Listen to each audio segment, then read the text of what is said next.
को माथा चूम के कहती हैं काश अब्दुल्ला होते, कभी सीने से लगा के कहती हैं काश अब्दुल्ला होते, कभी बेटे की आंखें चूम के कहती हैं आज अब्दुल्ला देखते तो आंखें ठंडी हो जाती। इतना हसीन अरब में आज तक कोई आया ही नहीं है, इसको देखते तो नाज कर लेते, खुदा की कसम रोने लग जाती है। फिर बेटे के हाथ पकड़ के कहा था मालिक, जब दुनिया में कोई बच्चा पैर पर चलना सीखता है तो बाप उंगली पकड़ के चलाता है, मेरे बेटे को उंगली पकड़ के कौन चलाएगा? जब बच्चे होश संभाला करते हैं तो बाप बच्चों को खिलौने ला के देता है, मेरे बेटों के खिलौने का इंतजाम कौन करेगा? हजरत आमीना कह रही है ए मेरे परवरदिगार, जब बच्चे होशियार होते हैं तो बाप उनको कहानी सुनाते हैं, मेरे बेटे को किससे कौन सुनाएगा? गैब से आवाज आई थी आमीना आंसू ना बगा, तेरा बेटा लावारिस नहीं है, वो और बेटे होते हैं जिनको टहलने का मन चाहता है तो बाप उंगली पकड़ के चलाता है। ये मेरा महबूब है, अगर ये चाहेगा हम इसे जमीन पे नहीं बल्कि मेराज के बहाने से अर्शों की सैर कराना। नारे तकबीर, नारे रिसालत, जश्न ईद मिलादुन नबी, जश्न आमदे मुस्तफा, मसलके आला हजरत। वाह क्या बात है, जिंदाबाद जिंदाबाद। बच्चे होते हैं सुभान जिन्हें उंगली पकड़ के टहलाया जाता, हमारा महबूब लावारिस तो नहीं। जब इसकी टहलने की तबीयत चाहेगी हम इसे मेराज के बहाने जन्नतों की सैर कराएंगे, जन्नतों की सैर कराएंगे। और का अगर रह गई खिलौनों की बात तो कौन बाप क्या खिलौना ला के देगा? हमारा महबूब है ना, खिलौने भी हम देंगे। मालिक क्या देगा? आमीना आंसू पोंछ ले, लेटा दे पालने में, दुनिया के खिलौने जमीन के होते हैं, मेरा महबूब पालने में लेटेगा ना तो हम इसका खिलौना चांद को बना देंगे। ये जिधर उंगली उठा देगा इसके इशारे से चांद चलेगा। इसी को देख के बरेली के इमाम ने कहा था चांद झुक जाता जिधर उंगली उठाते महद में, क्या ही चलता था इशारों पर खिलौना नूर का, क्या ही चलता था इशारों पर खिलौना नूर का। फरमाया गया फिर अगर कहानी की बात है तो सुनो, तसल्ली देने के लिए हम इसके सीने पे कुरान नाजिल करेंगे, कुरान नाजिल करेंगे। तारीख गवाह है, तारीख गवाह है, रब ने महबूब को छोड़ा नहीं, छोड़ा नहीं। लोगों ने गलत तर्जुमे किए, फिर आला हज़रत से चिढ़ हो जाती है। वह वजदा का वालन फहदा, कहते लोग कि महबूब हमने आपको भटका हुआ पाया तो हमने आपको हिदायत दी। मैं कहता हूँ माज़अल्लाह, जो कायनात की हिदायत के लिए आया हो वो कैसे भटका हुआ हो सकता है? हम क्यों कंजुल ईमान को सीने से लगा के ना रखें? हम क्यों इन टुकड़े भर के मुल्लाओं को मार के अलग क्यों ना करें? हम जानते हैं बरेली के अहमद रजा ने ईमान कैसे बचाया है। हम तो आपसे भी कहते हैं साहिब जरा दोनों के कारनामे तो देखो, अपने मौलवी का कारनामे भी पढ़ो, बरेली के अहमद रजा का कारनामा भी पढ़ो।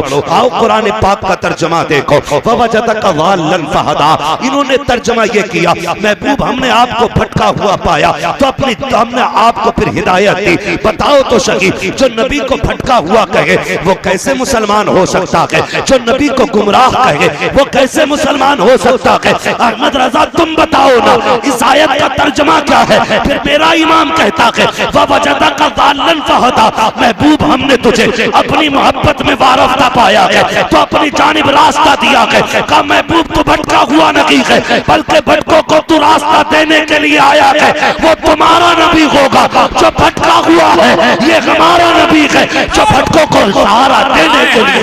नारे तकबीर, नारे रिसालत, आमदे मुस्तफा, फैजाने गौसे आजम, मसलके आला हजरत, सरजमीने मुल्लापुर, नारे तकबीर। वाह वाह वाह। तो फिर हम क्यों ना कहें मोहम्मद हमारे बड़ी शान वाले, मोहम्मद हमारे बड़ी शान वाले, बड़ी शान वाले। अगर मैंने लहजे में पढ़ना शुरू कर दिया ना दो ही काम करोगे है?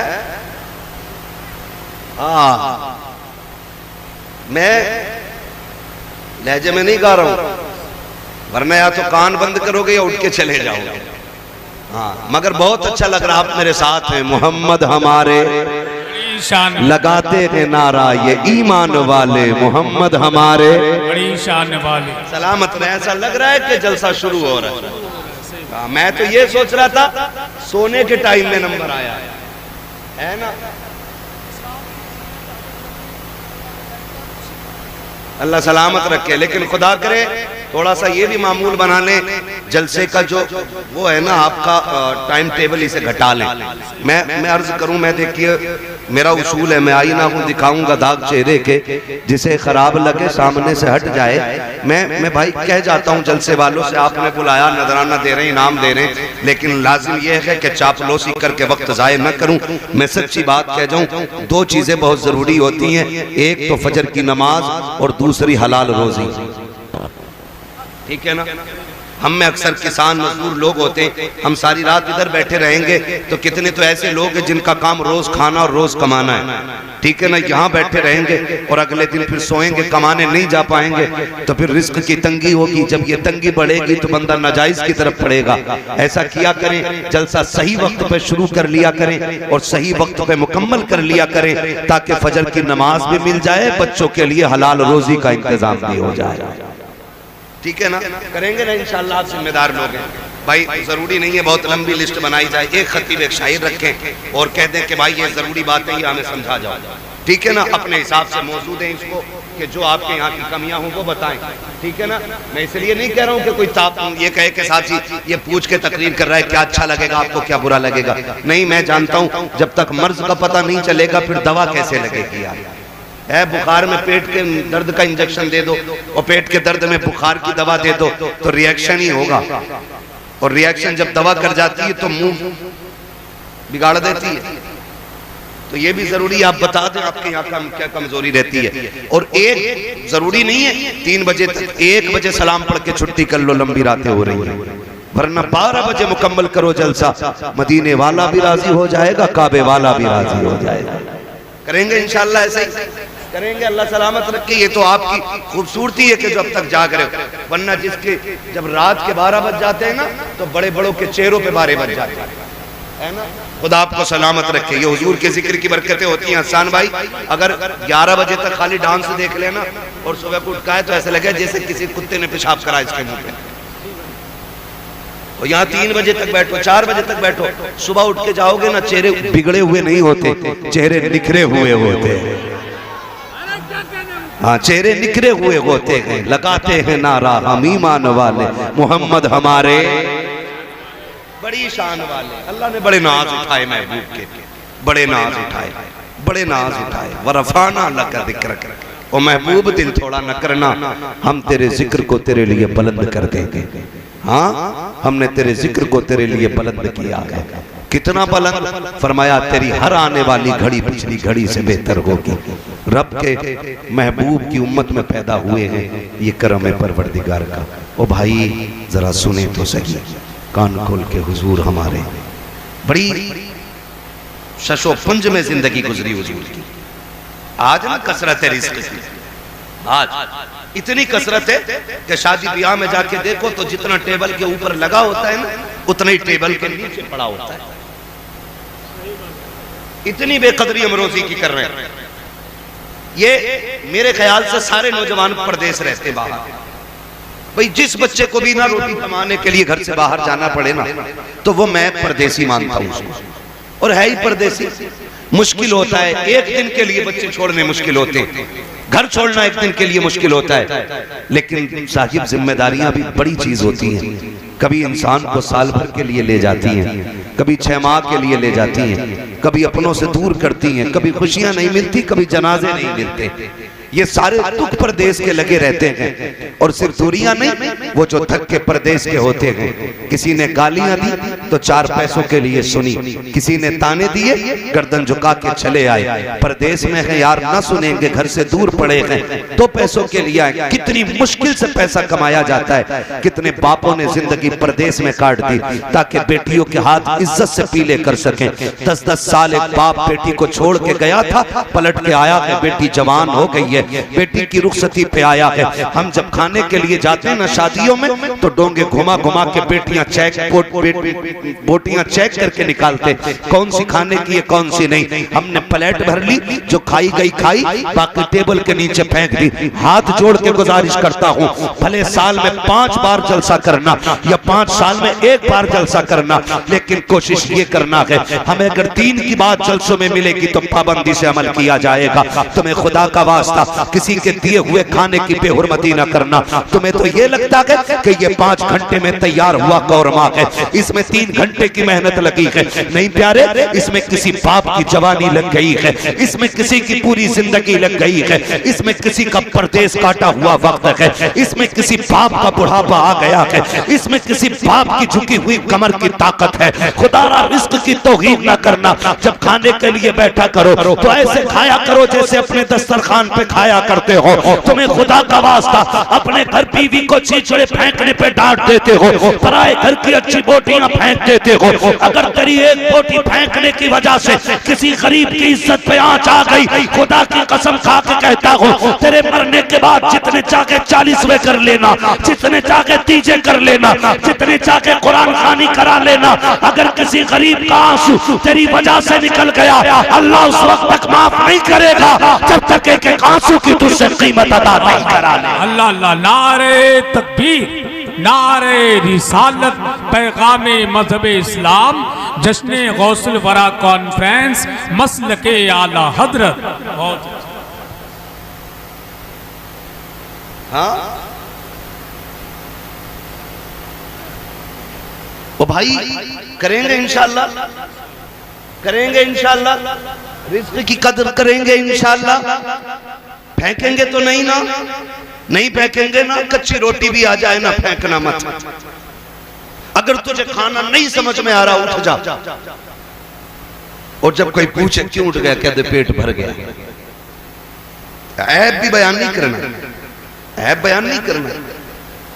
ये नहीं कहना यार ये कच्चा है वो पक्का है ना। हमारा मुंह तो कच्ची खाने की भी लायक नहीं है यार, कच्ची खाने की भी लायक नहीं है। वो खिला रहा है ना, वो खिला रहा है, बड़ा करम है उसका, बड़ा करम है उसका।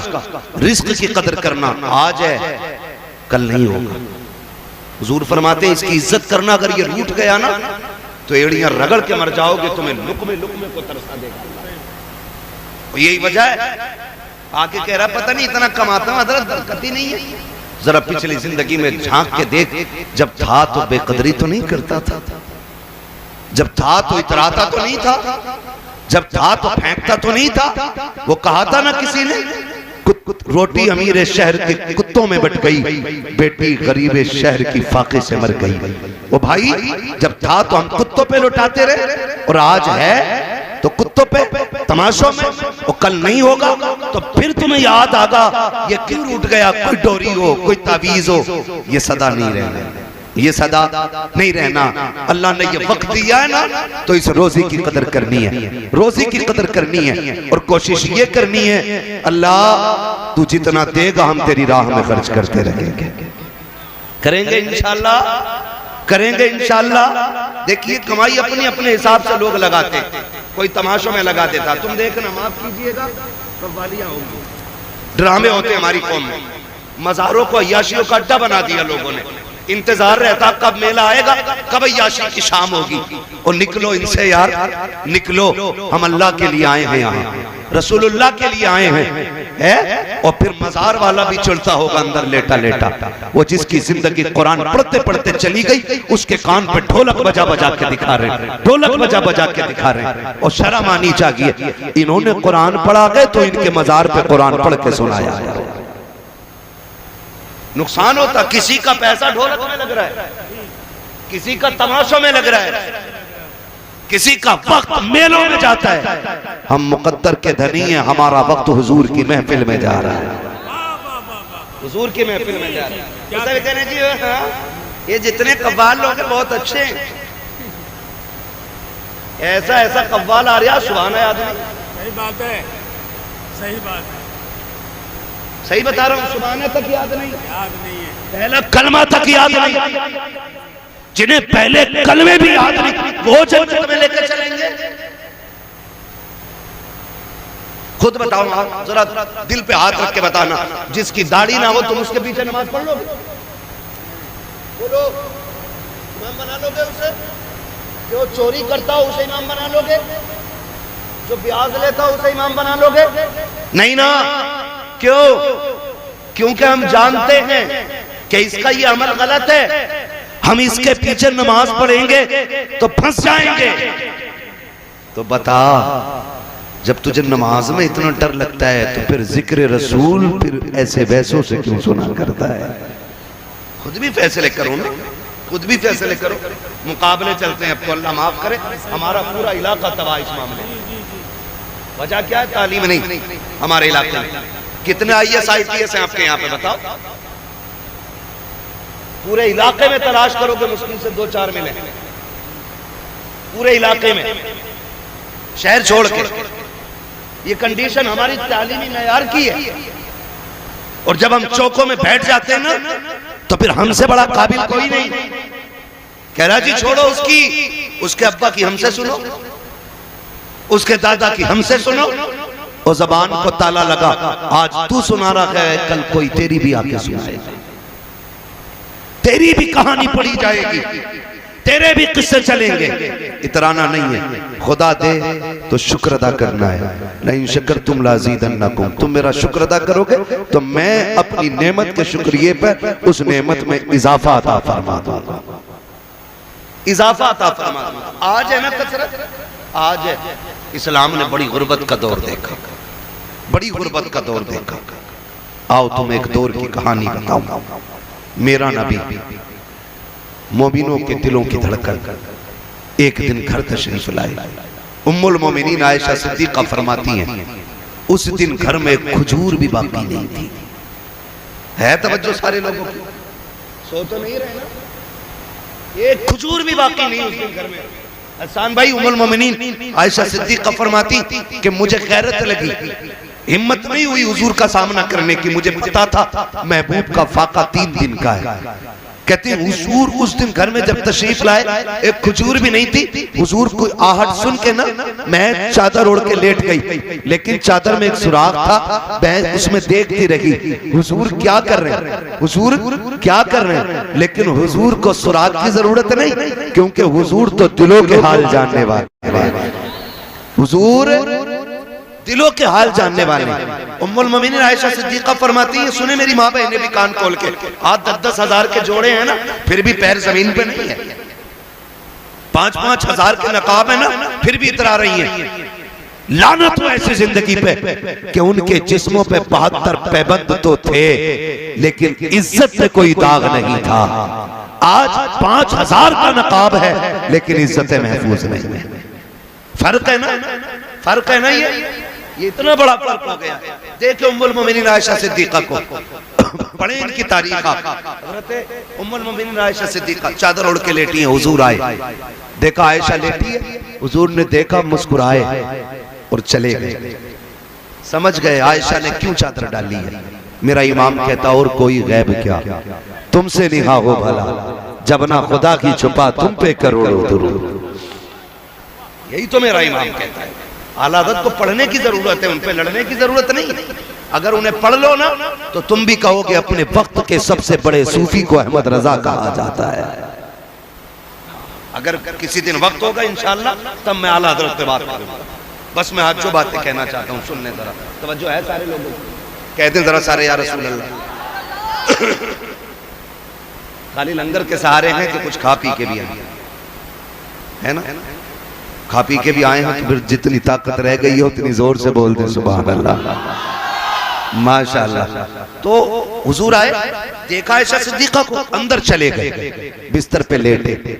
उम्मुल मोमिनीन आयशा सिद्दीक़ा फरमाती चादर मेरे चेहरे पे थी। कहती मुझे हल्के हल्के हिचकियों की आवाज आई, हिचकियों की आवाज आई। अल्लाहु अकबर। फरमाती मैं दौड़ी, मैंने देखा मुस्तफ़ा ना चारपाई की पट्टी ना पेट पे दबा के ऐसे दबा रहे हैं जैसे बच्चे कभी जमीन पे लेटा करते हैं, और पेट में दर्द के वक्त लोग पेट दबाते हैं। उम्मुल मोमिनीन कहती हैं मैंने कहा या रसूल अल्लाह, मेरे माँ बाप कुर्बान हो जाए, महबूब ये क्या मामला है, आज क्या हो गया। अर्ज किया ना हजरत आयशा सिद्दीक़ा ने। मुस्तफ़ा कहते हैं आयशा आज भूख इतनी लगी है कि आज बर्दाश्त नहीं हो रही है, दर्द बड़ी तेज हो रहा है। हुजूर ये कह के रोए, आंसू निकले, आंसुओं से आंखों से रुखसार पे आए। इतने में जिब्रील अमीन आ जाते हैं, महबूब रब को तेरा रोना गवारा नहीं है। पता किस चीज ने रुला दिया है? आका कहते हैं जिब्रील भूख बहुत तेज की लगी है, आज घर में खाना खाने को कुछ भी नहीं है। महबूब ने जैसी इतना कहा है, जिब्रील कहते हैं आका रब ने पैगाम भेजा है कि जाओ मेरे महबूब से कह दो आज उसको भूख लग गई है और ये एहसास हो रहा है घर में कुछ भी नहीं है। जिब्रील मेरे महबूब से कह दो वो जमीन पे थूक ले। आका कहते हैं जिब्रील अगर जमीन पे थूकूंगा तो क्या बनेगा? रब ने कहा है तू जिस जमीन पे थूक देगा जहां जहां तेरा लुआब गिरेगा अल्लाह उस जमीन की मिट्टी को सोना बना देगा। महबूब तेरे लिए सोना बना दी जाएगी। आका करीम कहते हैं जिब्रील बता तो सही क्या सिर्फ मुझे भूख लगेगी या मेरी उम्मत में भी गुर्बत आएगी? उम्मत में भी भूखे होंगे। तो जिब्रील ने कहा था आपकी उम्मत में भी गरीब होंगे, वो भी भूखे होंगे, तो क्या उनके थूक से भी मिट्टी सोना बन जाएगी? कहा नहीं, का ये कमाल रब ने आपको अता किया है। तो मेरे नबी कहते हैं जा जिब्रील चला जा, मुझे सब्र करने दे। किस लिए? इसलिए कि अगर कल उम्मती भूखा हो, पेट से पत्थर बांधने की बारी आए तो सब्र कर ले, हराम की तरफ ना जाए और ये कह दे कि वाकई में सब्र करना ये शैतान का नहीं मदीने वाले मुस्तफा जाने रहमत का तरीका। नारे तकबीर, नारे रिसालत, पैगामे मजहब इस्लाम, अखलाके मुस्तफ़ा, मसलके आला हजरत, जश्न गौसुल वरा कॉन्फ्रेंस, सरजमीने मुल्लापुर बरेली शरीफ, नारे तकबीर। बहुत अच्छा। ये दौर भी इस्लाम ने देखे, ये दौर भी इस्लाम ने देखे। आज फसल मर जाए ना, फसल मर जाए तो कई लोग तो माज़अल्लाह रब की शान में तौहीन करते, कई लोग बकवास करते डर अल्लाह से। तेरी एक फसल मरी है, दायमी जिंदगी के बारे में सोच है। फसल मर गई है ना, मैं तो कहता हूं दे तो शुक्र करो, ना दे तो सब्र करो। किसी ने इमाम ज़ैनुल आबिदीन से कहा, इमाम जाफर सादिक से पूछा कि हुजूर बता दें कि जिंदगी कैसे गुजारनी चाहिए? तो आपने फरमाया आप बताओ आपके नजदीक कैसी गुजारनी चाहिए? सामने वाला भी पढ़ा लिखा अल्लामा, वो कहता हुजूर हमारे नजदीक तो तकवा ये है कि खुदा देता है तो शुक्र अदा करते हैं, नहीं देता है तो सब्र कर लेते हैं। फरमाने लगे ये तुम्हारे नजदीक है, मेरे नजदीक तो कुछ और ही है। क्या? फरमाने लगे खुदा ना दे तो सब्र करते हैं और दे दे तो उसकी राह में खर्च कर दिया करते हैं। ना दे तो सब्र करते और दे दे तो उसी की राह में खर्च कर देते कि आता है फकीरों पे उन्हें प्यार कुछ ऐसा खुद भीख दे और खुद कहे मंगते का भला हो। मंगता तो है मंगता कोई शागों में दिखा दो, जिसको मेरे सरकार से टुकड़ा ना मिला हो, जिसको मेरे सरकार से टुकड़ा ना मिला हो। ना मिले तो सब्र कर देते, मिल जाता तो उसी की राह में खर्च कर देते। तो है ना, तवज्जो करें, अगर नुकसान हो जाए ना तो नाशुक्री नहीं। दो जुमले नहीं कि मालिक तेरी रजा में राजी, 40 साल तू नहीं तो खिलाया था, 50 साल तू नहीं तो डाड़ों में रोटियां डाली। अगर एक फसल मारी गई तो क्या हुआ? देने वाला भी तू है, लेने वाला भी तू है। नुकसान पे ज्यादा शुक्र अदा करो, अल्लाह अगली फसल में पिछली फसल का औसत अदा कर दे, है ना। वो देने पे आए तो लोग कहते हैं छप्पर फाड़ के देता है, और जब लेने पे आए तो चमड़ी उधेड़ लेता है। हमारी तो इतनी उम्र नहीं हुई है, आप लोग सफेद बाले वाले लोग हैं, आपने जमाने के कितने उतरते चढ़ते रंग देखे होंगे। जो अमीर थे आज गरीब बन गए, जो कल नंगे पैर चलने वाले थे आज बिल्डिंगों में रह रहे हैं, है ना। कितनी तब्दीलियां आई हैं, इतनी सी उम्रों में हमने कितने बदलते दौर देख लिए। तो ये दौर बदलते रहते हैं, ये दौलत हमेशा किसी की चौखट पे टिकती नहीं है, ये आने जाने वाली चीज है, आती जाती रहती है। लेकिन रब हमारा था, है और जोर से था, है और रहेगा। हम रब के थे, रब के हैं, हमारा रब रहेगा, हम रब के रहेंगे। ये असल होना चाहिए, करेंगे इंशाअल्लाह। अब देखिए, मुश्किलें सिर्फ तेरी मेरी राह में नहीं। फरमाया गया अल्लाह जितने बड़े रुतबे देता उतनी आजमाइशें अता फरमाता। हुजूर ने फरमाया सारे नबियों को आजमाया गया, सबकी बड़ी शान है, सारे नबियों को आजमाया गया, सबकी बड़ी शान है, लेकिन फरमाते हैं मुझे सबसे ज्यादा आजमाया गया और रब ने मुझे सबसे बड़ी शान अता फरमाई। मोहम्मद हमारे बड़ी शान वाले।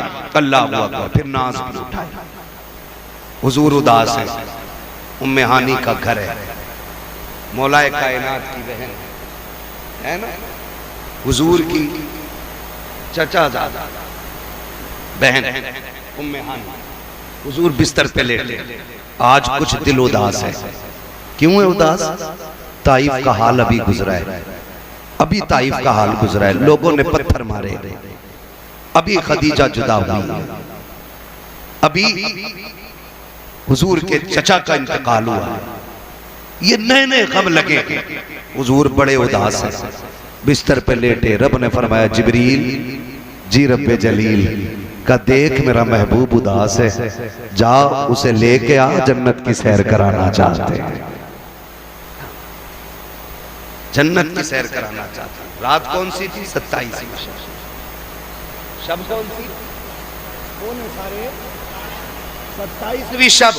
बहुत गौर से मेरी बात सुनिएगा, महबूब को सैर करानी है, उसका दिल उदास है, दिल उस उदास है, इसलिए कि भाई मैं उदास हूं। हसन भाई कल चल यार बरेली घुमा लें, थोड़ा जहन बटेगा, चलो नैनीताल चले, थोड़ा टाइम पास होगा। रब फरमाता उदास क्यों होता?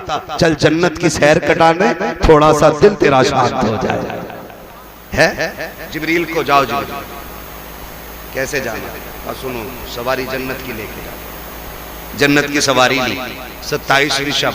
कैसे लाना? कैसे मत लाना, महबूब को दूल्हा बना के लाना है, दूल्हा बना के लाना है। दिल टूटा है उसका, उदास है आज, ऐसे ना ला। आज उस शान से लेके आके जमाना मेरे महबूब की हुस्न की जलवा करी दे। अल्लाह अकबर। जिब्रील जन्नत की तरफ आए, जन्नत की तरफ लालटेन ले ली जन्नत। क्या लालटेन समझते हैं? लैंप, कंदील, शमा, चराग। एक लालटेन जन्नत से ली, निकले। रब ने फरमाया जिब्रील ये किधर लेके जा रहे?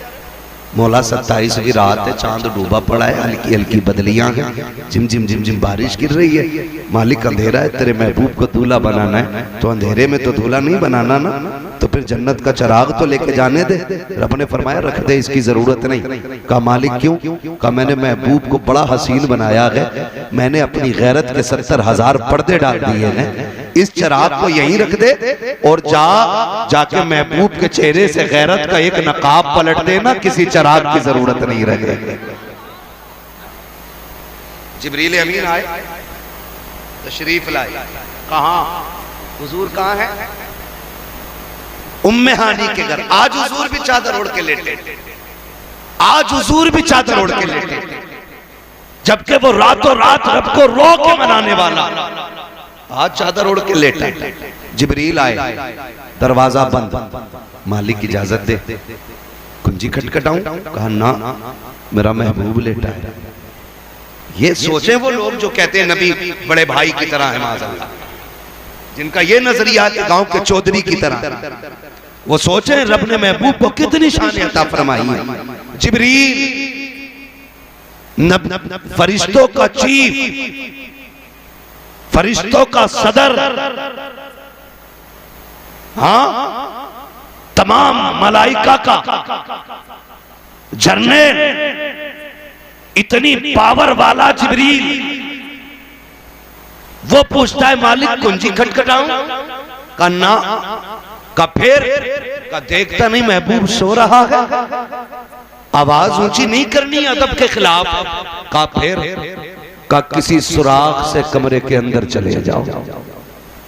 सुराख, वो जिब्रील, सुराख और जिब्रील, सुराख और जिब्रील। जानते हो अल्लाह ने हजरत जिब्रील को 70,000 पर अता फरमाया, और एक पर की लंबाई चौड़ाई इतनी थी कि अगर एक पर खोल देते तो पूरा मगरिब और मशरिक एक पर के नीचे आ जाता।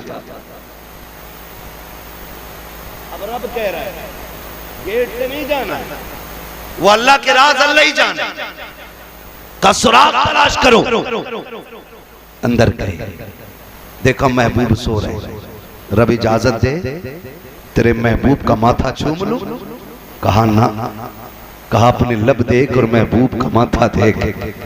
कहा फिर कैसे उठाऊं? तेरे महबूब की जुल्फों में उंगलियां डालूं और कहूं प्यारे चल तुझे रब ने बुलाया क्या? कहा नहीं, ये भी अदब के खिलाफ है। कहा फिर हाथ पकड़ के उठाऊं?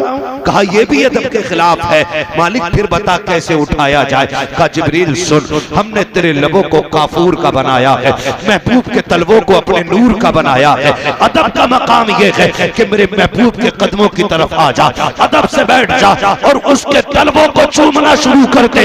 इतना चूम कि ना मेरा महबूब बेदार हो जाए। एक बार नहीं चूमा, एक बार नहीं चूमा, आता कहे फकब्बल कदमैहि, आपने बार बार चूमा। मुफस्सिरीन लिखते हैं जब वो चूम रहे थे मुस्तफा कभी इस पहलू पे लेट रहे हैं, कभी करवट बदल के इस पहलू पे आ जाते हैं, लेकिन चूमते जा रहे हैं। अब आखिर में आका कहते हैं कौन है जो मेरे तलवे चूम रहा है? अब जरा देखो तो सही, जो नबी को बड़े भाई की तरह कहते हैं, माज़अल्लाह की रब्बिल आलमीन। आका कहते हैं कौन है जो मेरे तलवे चूम रहा है? जिब्रील ने ये नहीं कहा था मैं आया हूँ। कहते हैं आका जिब्रील आया है। जिब्रील तुमने मैं क्यों नहीं कहा?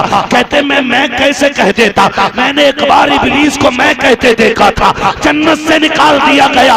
नबी की बारगाह में अगर मैं कर दिया जाता है, रब की बारगाह से निकाल दिया जाता है।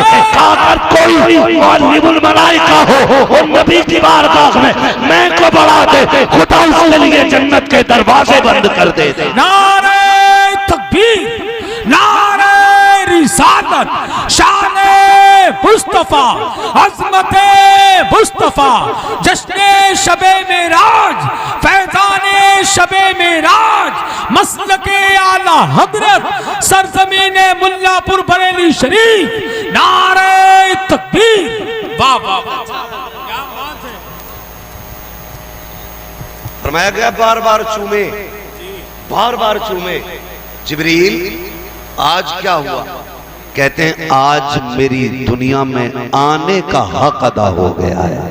जमीन पे मैं 24,000 मर्तबा आया, लेकिन जितना सुकून आज मिला ना उतना कभी पाया ही नहीं। चूमा। हुजूर फरमाते कौन? काम जिब्रील। क्यों आए हो? कहा रब ने मुलाकात के लिए बुलाया है, रब ने मुलाकात के लिए बुलाया गया, रब ने मुलाकात के लिए बुलाया गया। हुजूर तैयारी करें ना, हुजूर तैयारी करें ना। हुजूर उठे, क्या करना है? कहा पहले वुजू फरमाए। हुजूर ने वुजू फरमाया। वुजू फरमाने के बाद जिब्रील अमीन ने अमामा पेश किया। कहा हुजूर इसको सर पे रख लीजिए। जिब्रील ये कौन सा अमामा? कहा हुजूर ये आदम की विलादत से 12,000 साल पहले तैयार किया गया था।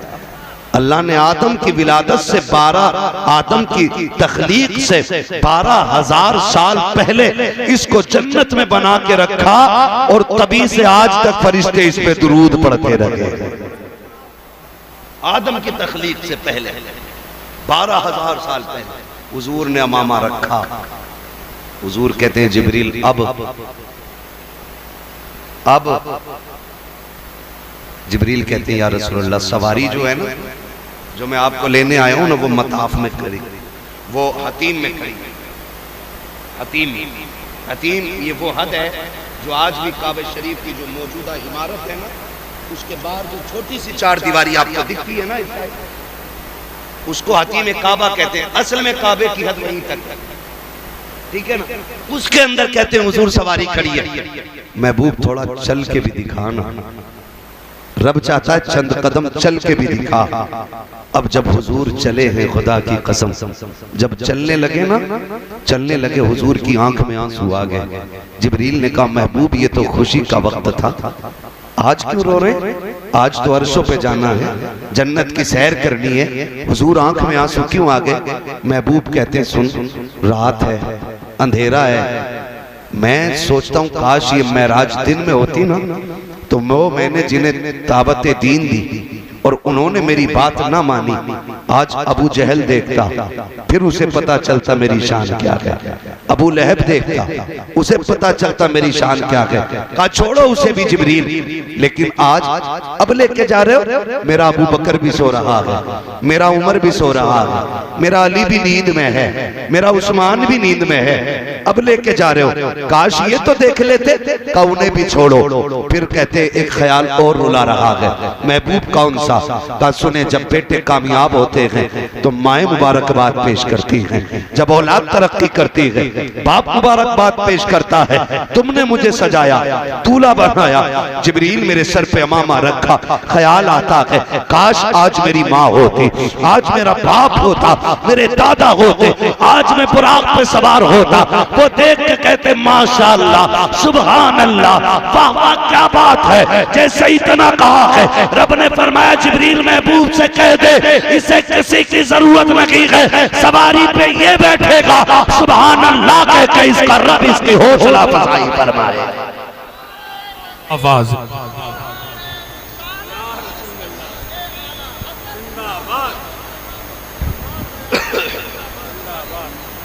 तो जो है सारे लोगों की, हुजूर आ गए, हुजूर आ गए। हतीम सवारी पे बैठने की बारी आई, सवारी पे बैठने की बारी। जिब्रील यहाँ से क्यों? कहा रब ये चाहता है कि मेराज में रब की बारगाह में जा रहे हो ना, तो फिर सफर का आगाज भी खुदा के घर से होना चाहिए।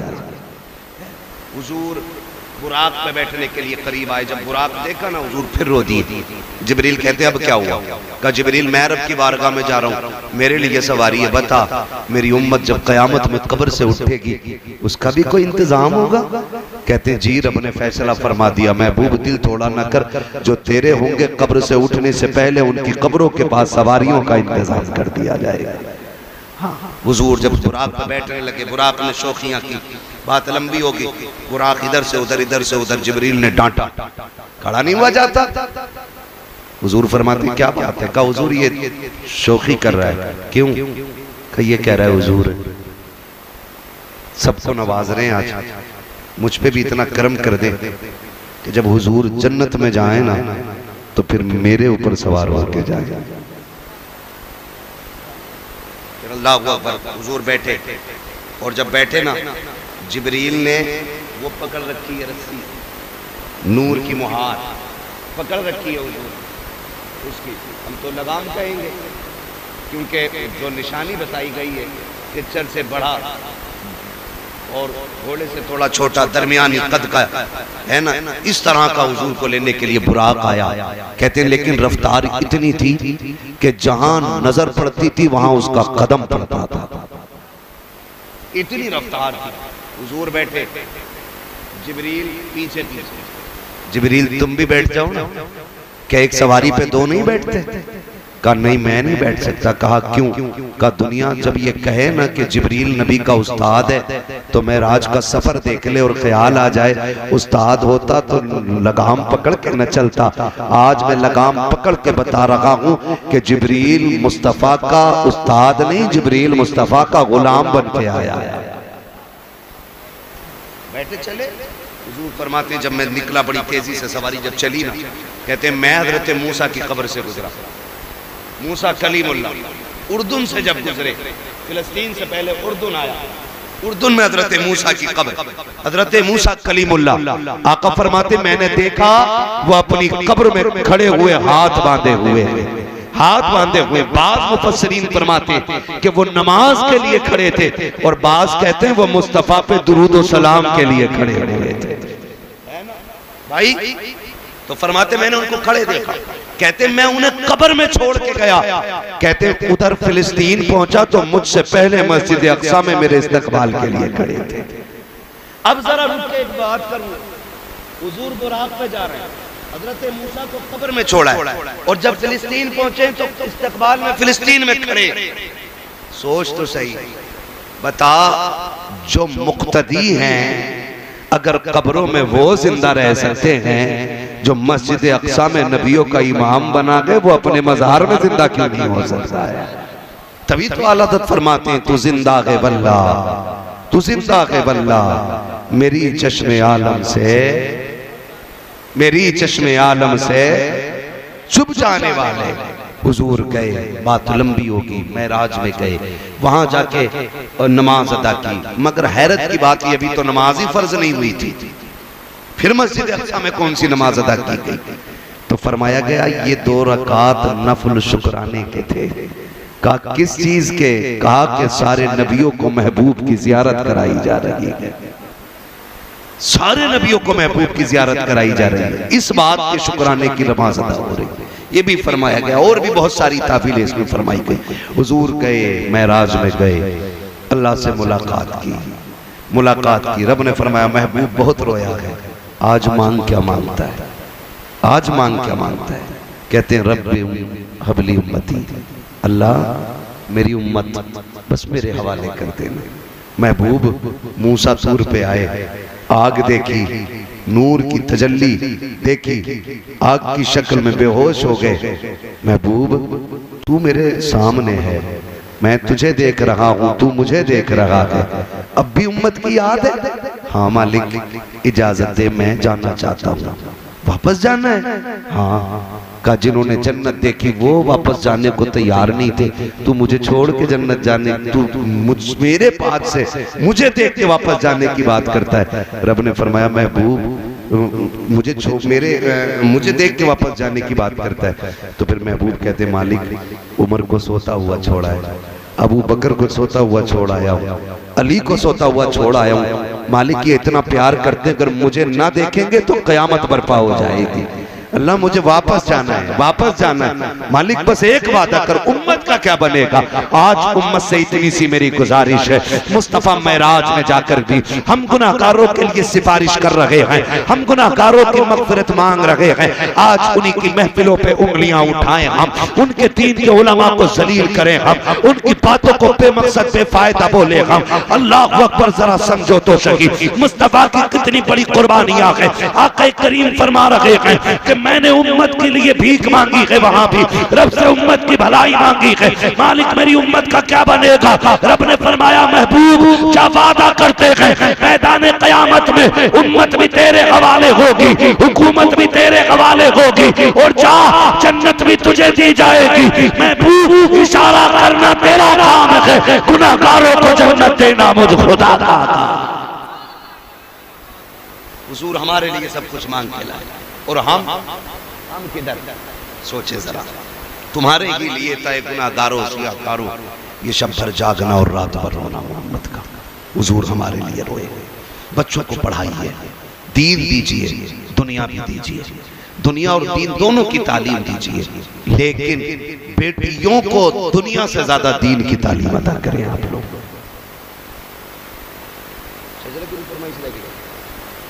बस थोड़ा सा समझ लें।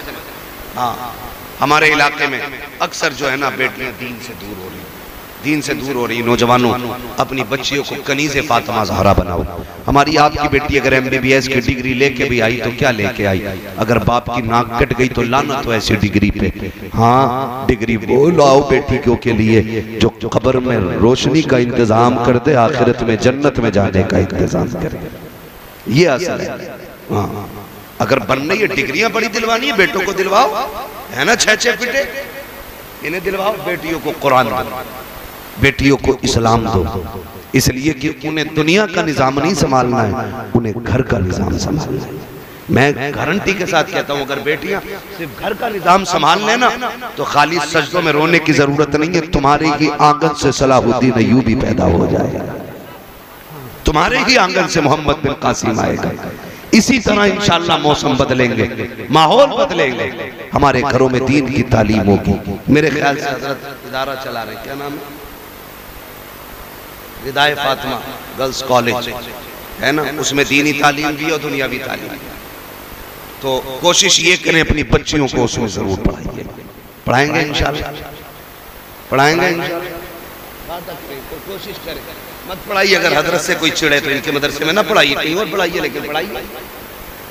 होता है ना गांव के अंदर कई लोगों में, नहीं उनके मदरसे में नहीं पढ़ाना, नहीं मत पढ़ाओ, कहीं तो पढ़ाओ, मगर पढ़ाओ। बेटियों को तालीम दो, नजरअंदाज न करो। ये ना सोचो इन्हें पराया घर जाना, ये पराया धन है। बेटियां पराए घर की होती हैं, क्या फायदा इन पे पैसा लगा के, इन पे वक्त खर्च करके। सुन, बेटे को पढ़ाएगा वो बुढ़ापे का सहारा बनेगा, बेटियों को पढ़ाओगे वो आखिरत का सहारा बन जाया करती हैं, आखिरत का सहारा बन जाया करती है। एक आखिरी बात कह दूं, अल्लाह करे समझ में आ जाए। हम भी बेटे हैं, आप भी बेटे, सारी बेटे बैठे ना मेरे सामने, बोल सकते हैं तो बोल रहे, वरना फिर मैं अभी शजरा रह गया आपके, आप वो छोड़ दूंगा मैं। ये कड़वी बातें भी थोड़ी हजम कर लो। दवा जितनी ज्यादा कड़वी होती है फायदा उतना ज्यादा करती है, कड़वी दवा ज्यादा फायदा करती है ना, ठीक है ना। तो हम क्या सोचते हैं, कहते नहीं नहीं ये तो पराए घर चली जाएगी। हाथ जोड़ के गुजारिश है, बेटियों को पराया न करना।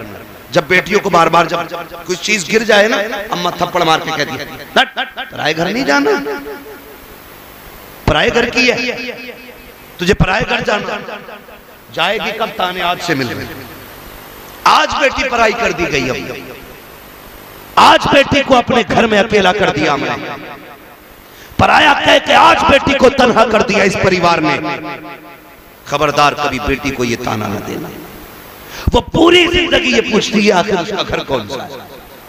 छोटी थी, माँ बाप कहते रहे पराए घर जाना, तुझे पराए घर जाना, पराए घर जाना। और जब पराए घर चली गई, वहां कब टूटा तो कहती तुझे दर्द क्या हो, तू तो पराए घर की है ना। इसे क्या दिया हमने, क्या दिया। और बेटों पे मेहनत करने वालों, करो, बेटे भी हक होते हैं, बेटों पे भी पैसा खर्च करो, लगाओ इनकी तालीम में। मैं इसका कायल नहीं कि इन्हें जाहिल रखा जाए, इन्हें भी दीन दो, लेकिन बेटियों को भी पढ़ाया करो। बेटियां इतनी वफादार होती हैं, तुम जानते हो जब कुरान खानी तीजे की होती है या 40वें की हुआ करती है तो लोग चनों के चक्कर में पारे लेके बैठ जाया करते हैं, क्योंकि डबल हिस्सा मिला करता है। 4-5 वर्ष के लोटे जेब भर के चने लेके निकल जाते हैं। कोई मतलब नहीं पढ़ाया किसने था, मेहनत किसने की थी। लेकिन इसके बरअक्स अगर तुम बेटियों को कुरान सिखा दोगे, तेरी बेटी 70 साल के बाद भी अगर कुरान के पारे खोलेगी, उन्हें सफात में बाप का चेहरा दिखाई देगा, उन्हें बाप की मेहनत दिखाई देती है। जब बेटियां कुरान बंद करके रखती हैं तो मुंह फेर के नहीं उठती है, झोली फैला के कहती है मालिक तेरी तौफीक से जो पारे पड़े हैं, ये मेरी ताकत न थी, मेरा बाप मजदूरी करता रहा, मेरी फीस भर के उसने कुरान पढ़ाया था, उसने लोगों की गालियां खाई, लेकिन मेरे सर की चादर न उतरने दी।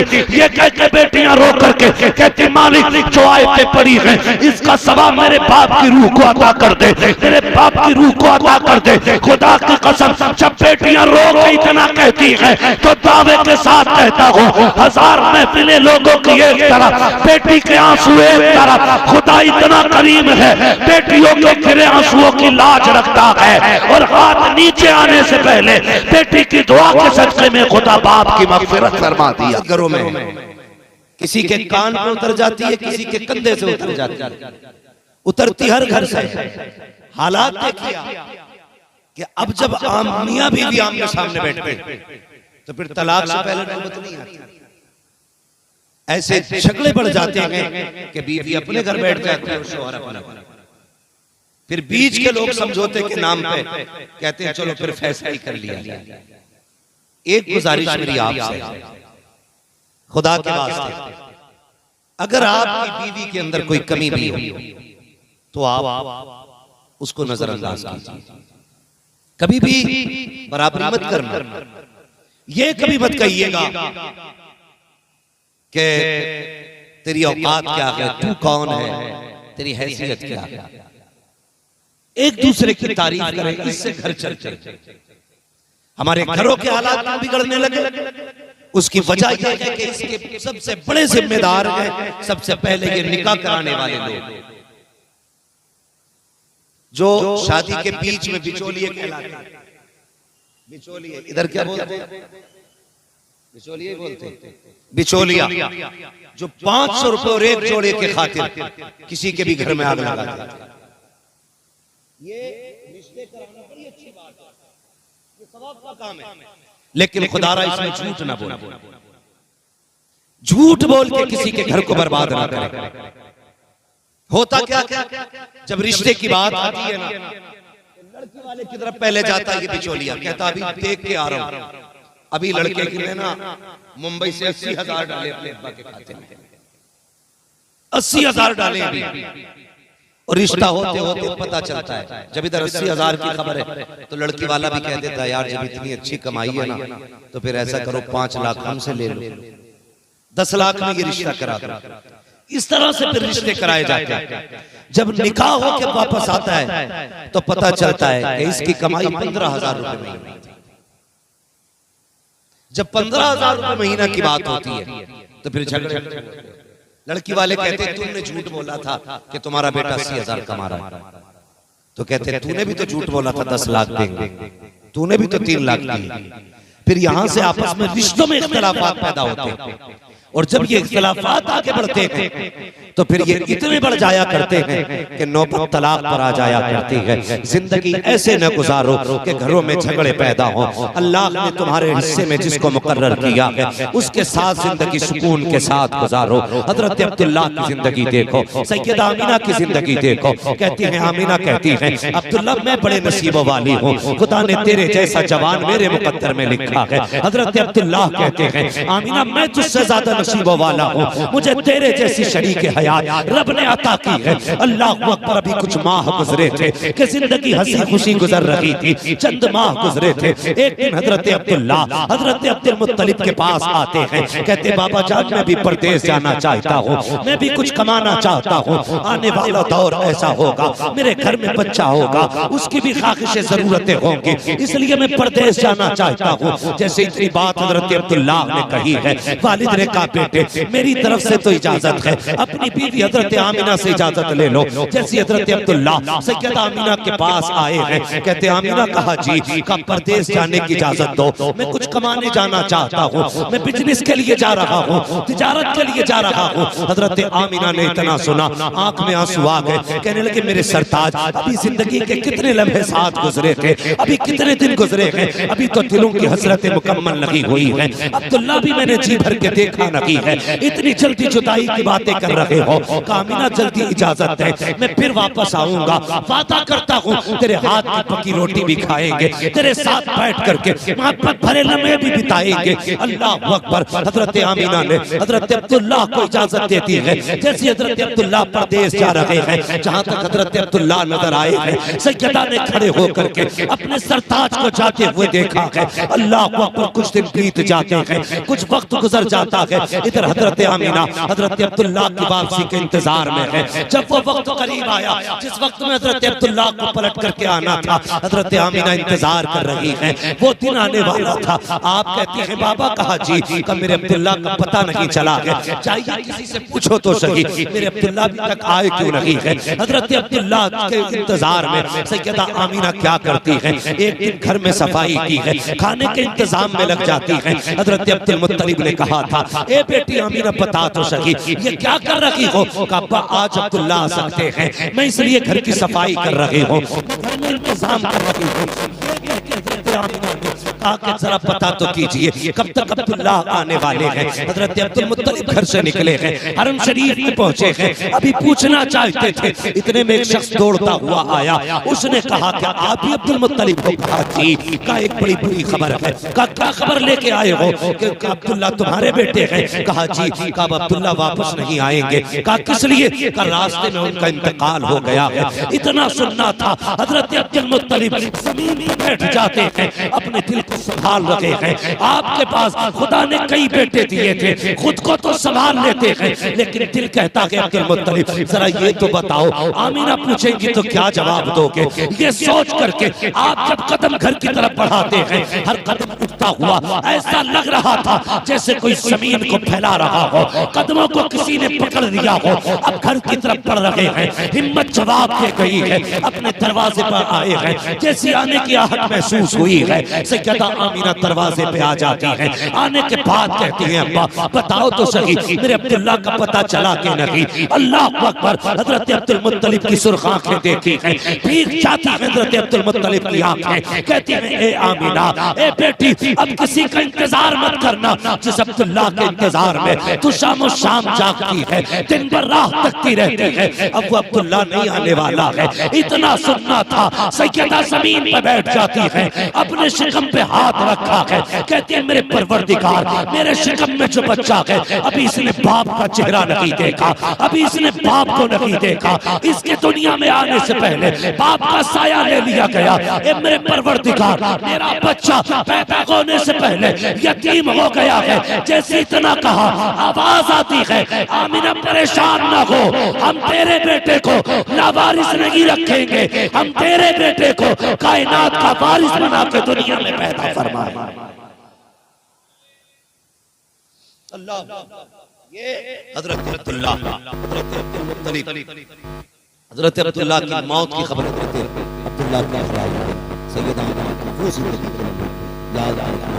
मैं एक बात कहना चाहूंगा, जहां तक मेरी आवाज जा रही है और बेटी वालों, तो मेरी बात नोट करके लेके जाना। अपनी बेटियों को ये सबक दे देना, कभी शोहर को बद्दुआ ना देना, कभी शोहर के खिलाफ कोई गलत जुमला ना कहना। खुदा की कसम, शोहर शोहर हुआ करता है, शोहर शोहर हुआ करता है। जब कभी झगड़ा होता है कितनी आसानी से औरतें कह देती हैं, जा पलट के मत आना, मुझे तेरी सूरत भी अच्छी नहीं लगती है, मैं तुझे देखना नहीं चाहती। ए मेरी बेटी, मेरी बहन, तुझे खुदा का वास्ता, शोहर शोहर होता है, इसे बद्दुआ न दे, बल्कि ये घर से निकले मुसल्ला बिछा के सजदे में सर रख के अपने रब से दुआएं किया कर। मालिक सुहागन के जोड़े में छोड़ के गया है, सुहाग के जोड़े में मालिक ने लाना। ये दुआएं मांगा करो, वरना हमने देखा है अगर शोहर चला जाता है तो वो औरतें जिनकी हुकूमत घर में चला करती है, अगर 10 बेटों की माँ भी हो फिर भी शोहर के बाद उसकी कोई औकात नहीं रह जाती है। अगर शोहर इंतकाल कर जाता है तो माँ की हाथ की कलाई के सोने के कंगन तक बेटे उतार लेते हैं। हाँ हाँ, वो माँ जिसकी मर्जी से घर में एक वक्त का खाना जिसकी मर्जी के बगैर नहीं बनता, अगर उसका शोहर इंतकाल कर जाए तो कल यही बेटे अपने चूल्हों के लिए लड़ा करते हैं। वो माँ कल जिसकी मर्जी से खाना बनता था, आज वो अपनी रोटी का इंतजार करती है, कोई बेटा रोटी दे करके जाए। हाँ हाँ, हम जानते हैं 4-4 बेटों को हमने एक माँ को रोटी देने के लिए लड़ते हुए देखा है। ये कहते सुना है, आज बारी तेरी है, आज बारी तेरी है। ए मेरी बहन, अपने शौहर की जिंदगी की सलामती की दुआएं मांगना। अगर ये सलामत है तो तू किसी की मोहताज नहीं रहेगी, अगर ये चला गया तो तेरी जिंदगी में दुखों के सिवा कुछ नहीं रह जाएगा। हाँ हाँ, तेरे घर के आंगन में वो नूरानी छत तो होगी, लेकिन इज्जत से रोटी देने वाला कोई ना होगा। तेरे बदन पे कपड़े तो होंगे, लेकिन उन कपड़ों की रौनक मिट चुकी होगी। तेरे सर पे दुपट्टा तो होगा, लेकिन उसकी जीनत जा चुकी होगी। हाँ हाँ, अगर शौहर का जनाजा उठा तो सिर्फ कमाने वाला नहीं, तेरी हजरतें कब्रिस्तान चली जाएंगी, तेरी खाकिशें कब्रिस्तान चली जाएंगी। इसलिए मैं कहता हूँ, कभी शौहर को बद्दुआ न देना। अगर कहना है तो ये कहना, मालिक मैं रखूं न रखूं, मेरे शौहर का साया मेरे बच्चों पे सलामत रखना। नारे तकबीर, नारे रिसालत, उलमाए अहले सुन्नत, मसलके आला हजरत, जश्न ईद मिलादुन नबी, नारे तकबीर, नारे रिसालत। इसका थोड़ा इको कम कीजिए और आवाज बढ़ा दीजिए इसकी, जो बात समझ में तवज्जो है आप लोगों की। आज जरूरत है हम अपनी बेटियों को क्या समझाते हैं। हम अपनी बेटियों से ये कहते हैं डरना नहीं है, जो होगा देख लेंगे। ये जो रिपीट है ना, जो होगा देखा जाएगा, कौन क्या देख लेगा, कोई देख सकता है। बड़े बड़े नवाबों से बेटियां नहीं पली, तुम पालोगे। कई बार मां ये कह देती है डरना मत, 18 साल हम नहीं पाला है तुझे। 18 साल पालना आसान है, निकाह के बाद बेटी को घर पे रखना बड़ा मुश्किल काम। ये चढ़ावे मत देना और बेटियों को समझा देना, तेरा शोहर ही तेरी दुनिया है और तेरा शोहर ही तेरी आखिरत है। क्या पता जिनके घरों से शोहर चले जाते हैं उनकी जिंदगी कैसी हो जाती है। हाँ, हम उस समाज के बीच रह रहे हैं, अगर शोहर इंतकाल कर जाए तो उस वक्त तक बच्चों को रोटी कोई नहीं देता जब तक उनसे नौकरों की तरह काम नहीं ले लिया जाता। ये जालिम समाज है, सबकी बात नहीं करता, लेकिन हकीकत है। जाओ माशरे को जाके देखो, किस घर में लड़ाई नहीं। शोहर घर से निकलता है, बीवी किचन में खड़े खड़े कहती है जा तेरी सूरत देखनी गवारा नहीं। मर जाना किसी गाड़ी से दबके। तुझे शर्म आनी चाहिए। अगर ये सफेद कफन में लिपट के आया ना, कोई तुझे इज्जत से दो रोटी देने वाला नसीब नहीं होगा। कोई इज्जत से दो रोटी देने वाला नसीब नहीं होगा। तुझे क्या पता ये शौहर क्या है? हाँ, अगर पागल भी हो ना शौहर, तो औरत के लिए एक सायादार दरख्त होता है। दीवाना हो शौहर, फिर भी औरत के लिए एक पहाड़ होता है, एक दीवार है औरत के इज्जत के बीच में शौहर। और हम जा देखा जाएगा, उठा के पटक देंगे, जेल करा देंगे। अभी जेल में कुछ अहबाब ने बताया, ऐसे ऐसे बूढ़े लोग मिले कि जिनसे कोई मिलाई करने तक जेल नहीं आया। मुफ्ती साहब क़िबला ऐसा मासूर शख्स एक था बूढ़ा कि जो बेल चेयर पे बैठा हुआ था, बेल चेयर पे जेल के अंदर, उससे पूछा गया कि चाचा इस उम्र में आप यहाँ कैसे आ गए? कहने लगे बहू ने एक मुकदमा किया था। बहुत गौर से मेरी बात सुनिए। कहने लगे बहू ने मुकदमा किया, जिसकी सफेद दाढ़ी है उसको तुमने दहेज प्रथा के केस में लाके जेल के अंदर डाल दिया। जिसके बाल सफेद हो गए हैं उस पे तुमने 76 के मुकदमे लगा करके उसे जिल्लत की जिंदगी जीने पे मजबूर किया। ए हव्वा की बेटी, मेरा इतना सवाल है, मुझे इतना बता दे, क्या तुझे मौत नहीं आनी है? क्या तुझे मर के रब को मुंह नहीं दिखाना है? ये झूठे मुकदमे, ये 420 के केस ना करो। ये दुनिया के दुनिया यहाँ पैसे की चलती है, लेकिन वहां पैसे की नहीं चलेगी, वहां उसकी चलेगी जिसके साथ हक होगा, जिसके साथ सच होगा, जिसके साथ रब होगा, वहां उसकी चलेगी। जो जालिम होगा वो तरसेगा और जो मजलूम होगा वो फख्र से सर उठा के खड़ा हो। बेशक, सुभान अल्लाह, सुभान अल्लाह। इसलिए डरना आखिरत से, जिसके दिल में आता है मुकदमा कर देते। ये मुसलमानों की कहानी है, जाओ जेलों में जाके देखो। कितनी औरतों ने सिर्फ अपनी बेवकूफी की वजह से अपने शोहरों को जेल में डाल दिया। उनके बच्चे बाप के होते हुए यतीमों की तरह जिंदगी गुजार। शर्म आनी चाहिए हमारे समाज में। 12वीं का झंडा हर बेवा के घर पे होगा, हर शादीशुदा, हर जोड़े के घर पे लगा होगा। हाँ, यतीमों के घर पे भी झंडा होगा, अमीरों के घर पे भी झंडा होगा। लेकिन मुझे जरा ये बताना, ये झंडा लगाने वाले ये फैसला करेंगे पहले कि जो हमारे अंदर कमियां थी उन कमियों को पहले दूर करेंगे, बाद में मुस्तफा के नाम का झंडा लगेगा। बेशक, ये कब होगा बताइए? खुदारा बदलें अपने आप को। ये जो बेटियां मुकदमे कर रही हैं और शरीफ और बेगुनाह लोगों को फंसाती हैं, अल्लाह से डरो, वरना अल्लाह जब गिराएगा कब्र में कोई बचाने वाला नसीब नहीं, कोई बचाने वाला नसीब नहीं होगा।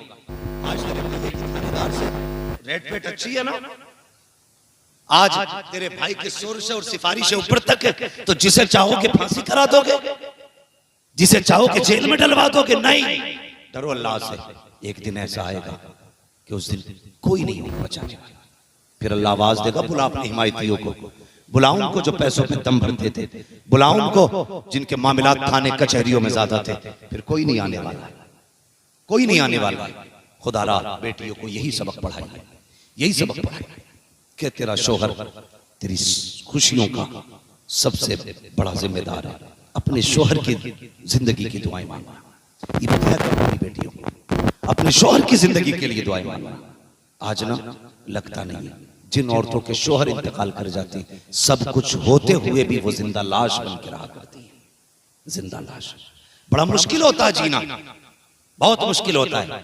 और फिर देखो तो सही, सैयदा आमीना, अल्लाह अकबर, हजरत अब्दुल्ला, चांद जैसा शौहर, किसी का काला कलोटा मर जाए, वो औरत बेहोश हो जाती है जिसका चांद जैसा शौहर चला गया। हाँ, कम से कम कुछ लोगों को ये तो सब्र होता है, हमने जनाजा देख लिया, ये तो सब्र होता है कि हमने हाथों से मिट्टी दी है। हमारे यहाँ पे अगर किसी का इंतकाल दुबई में हो जाता है तो हम 2 लाख रुपए लगा करके दुबई से जनाजा मंगवाते हैं, ताकि आखिरी बार अपने बच्चों का, अपने शौहर का, अपने बेटे का, अपने बाप का दीदार कर सके। हम लाखों रुपए लगा करके इसलिए जनाजे मंगवाते हैं, आखिरी बार देख सकें। लेकिन आमीना का मुकद्दर देखो, आमीना का तो नसीब ऐसा है आखिरी बार अपने शौहर का जनाजा तक न देख सके। कितनी मुश्किल जिंदगी थी, अल्लाह अकबर। ऐसे माहौल में सैयदा आमीना ने खुद को संभाला। अल्लाह अकबर। हजरत आमीना सुबह भी रोती हैं, शाम भी रोती हैं। हजरत अब्दुल मुत्तलिब से रोना ना देखा गया। काबे में गए, गिलाफ पकड़ के रोए, कहने लगे मालिक मेरे सहारे के लिए तो इतने बेटे दिए हैं, कम से कम आमीना को एक ऐसा बच्चा दे जो आमीना का सहारा बन जाए। आवाज आई अब्दुल मुत्तलिब जा, अब परेशान ना हो, तू सिर्फ आमीना के सहारे की बात कर रहा है, हमने तो कायनात का सहारा आमीना की गोद में देने का फैसला किया। हमने तो ये फैसला किया है आमीना को सारी कायनात का सहारा देंगे। अल्लाह अकबर। सैयदा आमीना के दिन गुजरते रहे। एक दिन ना हज़रत अब्दुल मुत्तलिब सुने वो लोग जब मिलाद का बिदअत कहते, मिलाद है क्या? डांस है, तमाशा है। मिलाद मुस्तफा के औसाफ, आक़ा करीम के सिफात व कमालात, हाँ उनके हुस्न की बातें, उनके जिस्म की बातें, उनके तज़किरे, यही मिलाद है। यही मिलाद है ना? बोलो, यही मिलाद है ना? हुजूर की बातों ही को तो मिलाद कहा जाता है। या यहां बैठ के गाली देता है? नहीं देता ना। तो मैं तो एक बात कहता हूं ना, आला हजरत ने क्या गलत कहा? आप फरमाते हैं और तुम पर मेरे आका की इनायत न सही, नजदियों कलमा पढ़ाने का भी एहसान गया। और कुछ नहीं समझ रहे, कम से कम इतनी समझ लो हुजूर ने कलमा पढ़ाया है। इसी बहाने कर हुजूर की आमद की खुशियां मना लिया करो कि हुजूर ने दीन दिया क्या हमें, यही सोच कर जश्न मना लिया करो। हजरत अब्दुल मुत्तलिब काबे में तवाफ कर रहे हैं। तवाफ करते करते उसी बीच में ना किसी ने आके कहा अब्दुल मुत्तलिब बड़ी गैरत की बात है। कहा क्या? सरदारों मक्के के। कहा फिर? कहा कि सारे लोग आपसे डरते हैं, लेकिन एक बात बड़ी जुर्रत से हम कह रहे हैं आपसे। आपने फरमाया कहो ना क्या बात है? कहने लगे बात यह है कि वो जो तुम्हारे घर की बहू है ना आमीना, वो बेवा है। कहा जी। कहा अगर बेवा है तो फिर ये बताइए, अरब का दस्तूर तो ये है औरतें खुशबू नहीं लगाती हैं। कहा हाँ। कहा फिर तुम्हारे घर की बहू आमीना खुशबू क्यों लगाया करती है? इतना सुना हज़रत अब्दुल मुत्तलिब की गर्दन झुक गई। जानते हो बड़ा वकार था आपकी नजरों में, इतना वकार था कि अबरहा जैसा आंखों में आंखें डाल के बात करते हुए घबरा रहा था। ये जुर्रत थी आपके अंदर।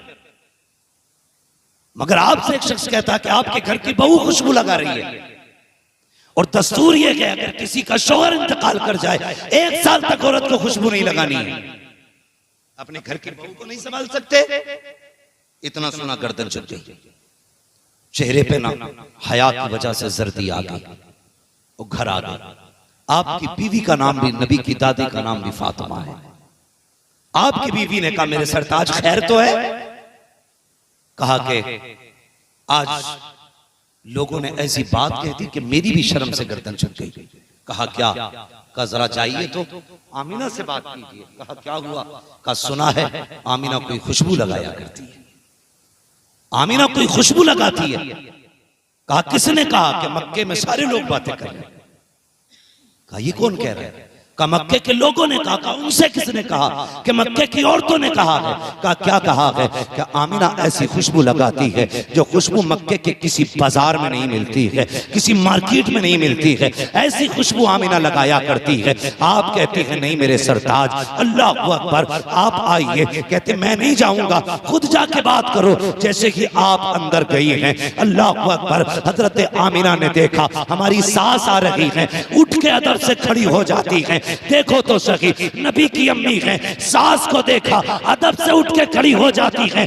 आज की बेगैरत बहुएं ससुर को देख के नहीं खड़ी होती है, सर पे दुपट्टा तक नहीं रखती है, और ससुर भी इतने बेगैरत होते हैं, कहते हैं कि ये बहू नहीं, ये मेरी फ्रेंड लगती है, ये तो मेरी दोस्त है। गैरत आनी चाहिए। जो गया एक बेटी की तरफ से बाप के दिल में होती है, वही एक ससुर के दिल में बहू की मोहब्बत और उसकी हया होनी चाहिए। उसे सगेली न के, दोस्त न के, अगर कह सकता है तो अपनी बेटी कह के उसे आवाज दिया। हमारा मुआशरा बेगैरत होता जा रहा है, तरक्की कर रहे हैं हम लोग। हाँ, बाप की चारपाई पे बहू बैठी है, शर्म आनी चाहिए।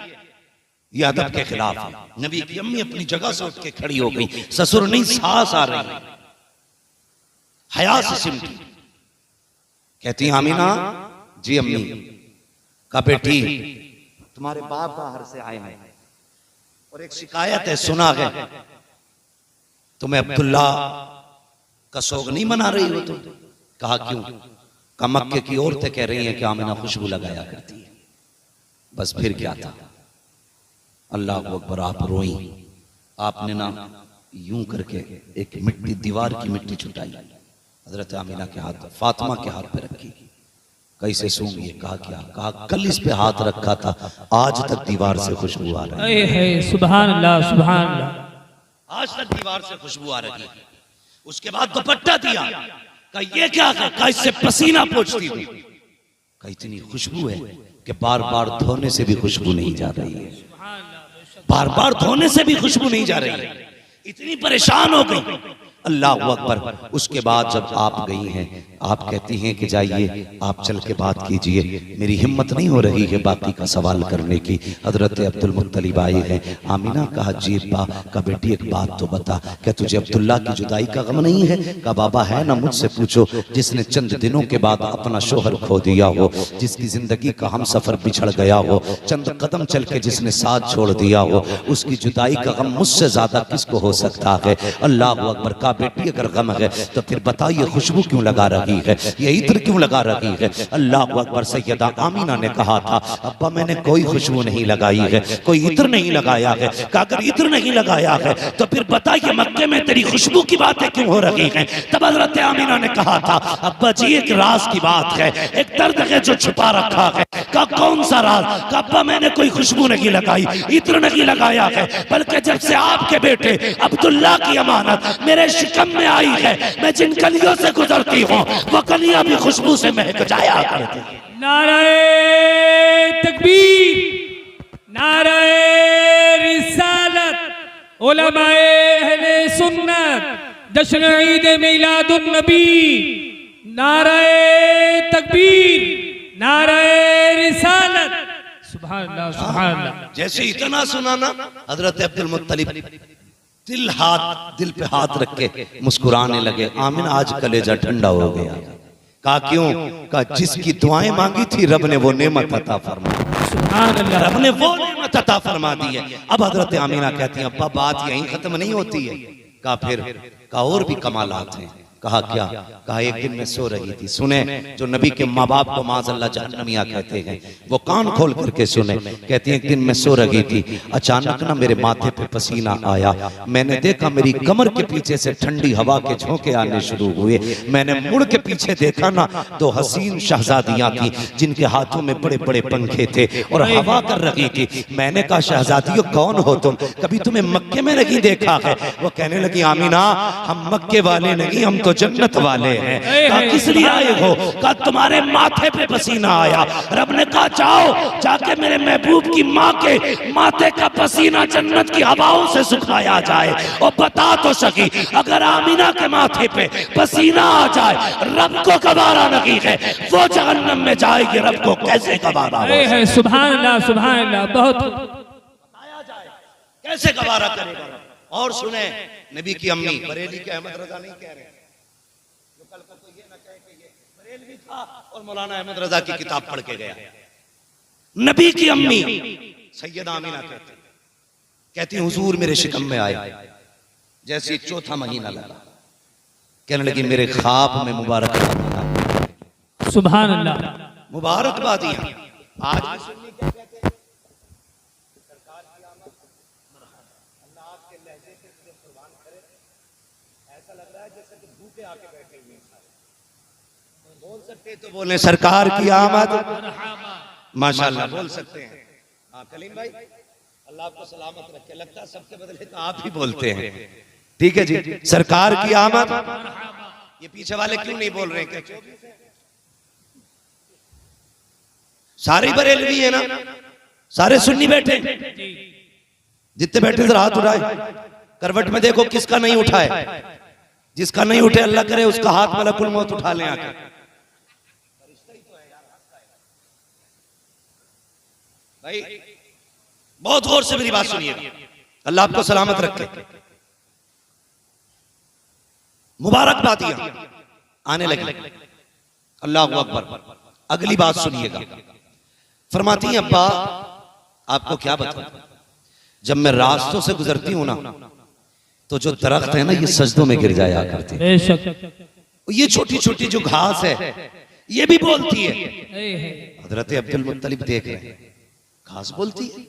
बाबा घास नहीं, ये जो बड़े बड़े पत्थर से लेके छोटे छोटे कंकर तक है ना, ये भी मुझसे बात किया करते हैं। हजरत अब्दुल मुत्तलिब कहते हैं ये कब कहा का अब्बा जी सुनिएगा, जब आप हरम शरीफ में चले जाते हो हाजियों की खिदमत के लिए, कभी कभी तो पानी भी घर से ले जाते हो, घर में पानी नहीं रहता है तो माँ मुझे भेजती है, ले आमीना पानी लेकर के आ। अब्बा जी आप जानते हो मेरे शिकम में अब्दुल्ला की अमानत है, मैं पानी का बर्तन लेके जब चलती हूँ अब्बा मुझे ताज्जुब होता है कि दरख्त भी बोलते हैं, ये तख्त ये पत्थर ये कंकर भी बोला करते हैं। अब्बा जी जब मैं कुएं के किनारे जाती हूँ सारी औरतें मोहल्ले की इंतजार करती होती हैं, वो लो आमीना आ रही है, सब ठहर जाया करती हैं। अब्दुल मुत्तलिब कहते हैं बेटी क्यों? का वो इंतजार करती हैं कि जब मैं पहुंच जाती हूँ उनका काम आसान हो जाता है। वो कहते हैं आमीना जरा करीब तो आ। का किस लिए? का जरा किनारे पे खड़ी हो, जब तू आ जाती है हमारा काम आसान हो जाता है। का क्या होता है? का जब तू किनारे पे आके खड़ी होती है सारा पानी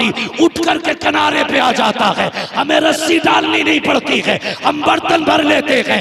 अब्बा जी सारी औरतें बर्तन भर लेती है, उस वक्त तक पानी नीचे नहीं जाता जब तक मैं हट नहीं जाती हूँ, और जब तक खड़ी रहती हूँ पानी भी बोलता रहता है। का क्या कहता है? का पानी कहता है अस्सलातु वस्सलामु अलैका या उम्म रसूलिल्लाह, ए नबी की माँ तुझ पर भी सलाम हो।